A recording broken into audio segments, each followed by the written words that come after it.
Inilah 3 kembaran member maraton. Oke, pertama ada Acoy. Dia beneran niruin semua yang ada pada diri Ale. Dari mulai fashion, gaya ngomong, gerak-geriknya pun sama. Bahkan si Acoy ini bisa nge-DJ loh cuy. Dan disitu emang terlihat mirip banget guys. Ribo! Berikutnya ada Udin, kembarannya TP.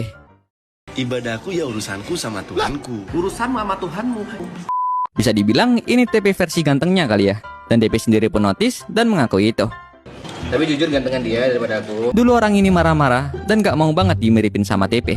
Awalnya aku bilang dia tuh sebenarnya nggak suka dimiripin. Terus sekarang kok dimakan sama dia. Dan terakhir ada dari kembaran Reja Arab. Warnanya ada banyak kembarannya cuy. Cuman Mimin bilang paling mirip aja ya, Eja Ayab.